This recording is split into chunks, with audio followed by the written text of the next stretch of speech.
हाय सगळ्यांना, शुभ सकाळ.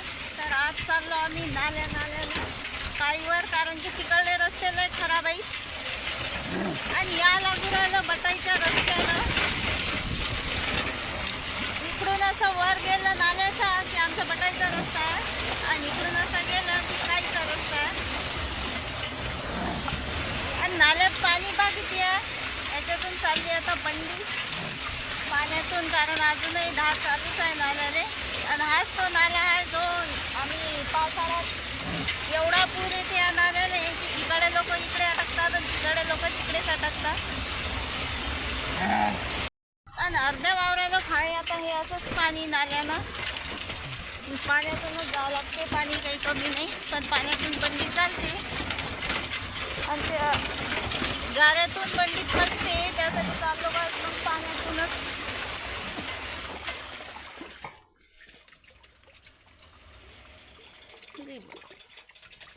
हे आमचा नाला, हा याच नाल्याचा लय भ्याव लागते निंद्याच्या वेळेस, कारण की पाणी पूर येते तर मग अटका लागते.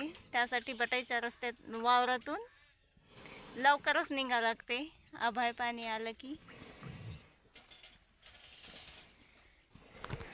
आणि हे आता थांबले, चालता चालताच बैल पितात पाणी.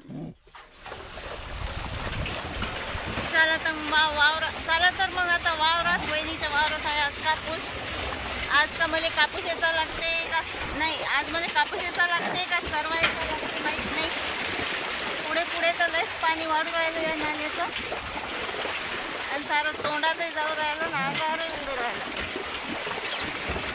बोलता तुला बंडी एवढी फसू राहिली. हे असे हाल शेतकऱ्याचे, बैलाचे आणि माल जमा करायचे.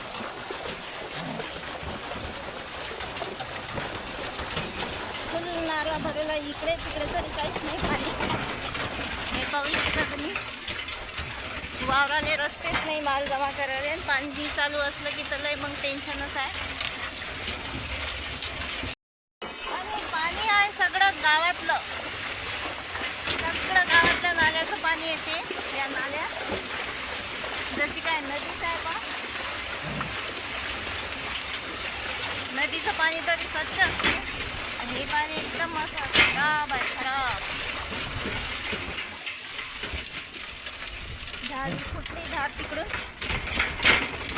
लागला आहे चांगला रस्ता. आमच्या दोन्ही वावराने रस्ते नाही, पाणी नाल्यातून चाललो आज वावरात. तिकडून जर गेलं तर तिकडून फसते बंडी गाड्यात, इकडून जर आलं तर पाण्यातून जावं लागते. दोन्ही वावराचे धडाचे रस्ते नाही ना, माल जमा करता येऊ राहिला, बैलाचे हाल होऊ राहिले बा. पण तरी कसं मग आता कापूस आणतोच जमा करून चाललं मग आता नाल्यानं. तसं वावर जवळ आहे काहीचं, पण आता रस्ता नाही त्याच्यानं बंडी फसल्यापेक्षा चाललो नाल्यातून.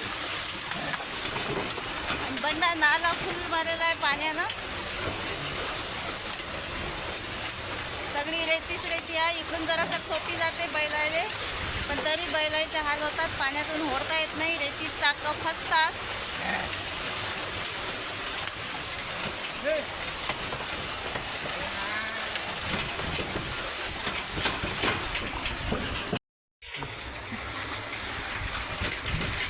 तिकडून आली बंडी, द्यायला लागते आता साईड.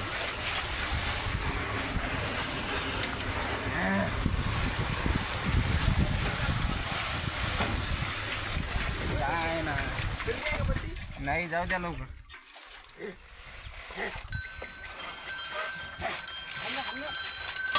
पुढे गाय आहे ना, फसते ना बंडी. हो मला माहित आहे ना, इकून गाय येते ना थोडी पुढे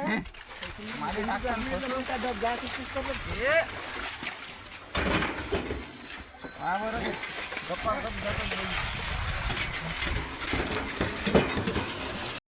अच्छा. इकडून तिकडून बंड्या आल्या की साईड द्यायला काही तकलीफ होते, कारण इकडून तिकडून सगळा गाय असते, फशाचा भेव लागते बंडी. आणि फसल्यावर मग एवढाले पाण्यात कोणी काढत नाही. थांबत चालली एकदम बंडी, कारण की इकडे पुढे आता लय जास्त पाणी वाढलं नाल्याने. खालून बंडीत पाणी येते का काय माहित वर. भयानक पाणी आहे. आलं बंडीतही आलं. हे पहा पुढे पुढे तर लयच पाणी आहे. बंडी भिजू राहिली सगळी आणि बैलाचे तर पोटही भिजू राहिले. हे पहा बंडी भिजू राहिली सगळी आणि बैल पहा बैलाचे हाल. बैल तर सगळेच भिजू राहिले पण तरी कापूस आणायला बंडी न्यास लागते आता. आणि तिकडून का कापूस ओला होते का काय काय माहिती. असे चालू आहेत आमचे हाल शेतकऱ्याचे. माल जमा करायचे ना का रस्ते नाही धडाचे वावराले ना मालाले भावही नाही सरकारनं दिला ना. मालाले भावही नाही शेतकऱ्याच्या आणि हालही काही वाल नाही जीवाचे. काय बाई मी कोणाचं नुकसान करत नाही. मी किलो नाही असतो मी किती येतो.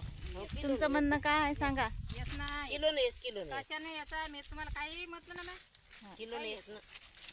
फक्त मस्त बोंड आहे पण येतच नाही असं म्हणे नका हो. काहून की तुमचंही होते मालही होते बा मग तुमचंही होते पटकन.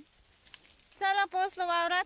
12 वाजता आता जेवण करायला. अजून जेवण नाही केलं आणि हे बाया आल्या सकाळीच. आता हे सकाळीच आल्या आणि मी उशिरा आली. आता याचा मेळ कसा लागेल तर आता मी असतो किलोनं आणि हे बाया आहेत रोजानं. तर चला मग आज मी किलोनं किती कापूस असतो तुम्हाला दाखवतोच मी.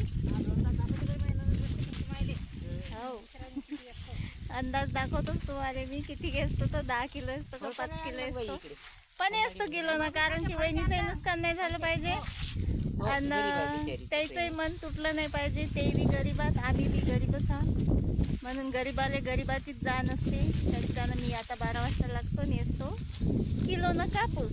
अजून जेवण राहिलं. चला हो बाया जेवायला.